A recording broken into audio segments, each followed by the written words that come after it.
Bike ride করছো মহাসড়কে।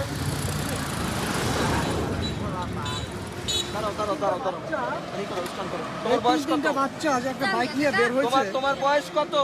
এরা দুর্ঘটনার শিকার হলে তো হ্যাঁ? কাদের বলেন? তোমার গাড়ি দিছে কে? কে দিছে তোমার গাড়ি? কে দিচ্ছে গাড়ি তোমাকে? গাড়ি হ্যাঁ? কার? গাড়ি কার? দাঁড়া, বলো তো গাড়ি কার? গাড়ি তোমার কার? নাম কি? তা গাড়ি কার? তোমার আব্বুর নাম কি? তোমার আব্বুর নাম কি? হ্যাঁ? তোমার আঙ্কেল আমি সত্যি কথা হ্যাঁ বলি। বলো, একদম সত্যি তুমি কথা। সত্য কথা বলো। হ্যাঁ, আব্বু হলো এই গাড়ি দিছে হ্যাঁ। এটা তেল ভরতে। হ্যাঁ। তোমার বাসা কই? ওর ও বাসা কই? চালাইতে পারে, ও অনেক দিন ধরে চালায় এই গাড়ি আমার। ওর বাসা কোথায়? আর বাসা হলো চরপুটিয়া। চরপুটিয়া। সেই জায়গা থেকে আসছো?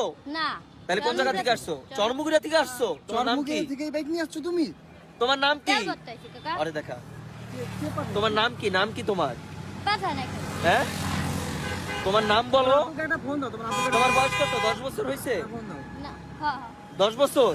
10 বছর। তুমি 10 বছর বয়সে বাইক চালাও? বেশি তাও এই মহাসড়কে আপনারা দেখতে এই মহাসড়কে? না না, তুমি এই যে আমার তো ওরে, আমি তো সমস্যা না। এখন তুমি যদি অ্যাক্সিডেন্ট করো, এই তো তোমাদের মানে বয়স হয়েছে তোমার 10 বছর, হ্যাঁ? এইটার কন্ট্রোলিং করার মতো তোমার বয়স হয় নাই, তাহলে তুমি কেন বেরোইছো এই মহাসড়কে আজকে? যদি আসবা, তখন বাড়িতে আসবা। তা তোমার আপুকে একটা ফোন দাও, আমি তোমাকে ছেড়ে দেবো। তোমার যদি বাবা মরে যাও, কেউ দেখবে? ওরা আমি বলি যে দেখবে না। এই বাচ্চা ট্রাফিক রুলসের কি বোঝে? এই বাচ্চা ট্রাফিক রুলসের কি বোঝে? না, এটা তোমার জন্য শিক্ষা। তুমি যাতে আর জীবন নাই করো। তোমার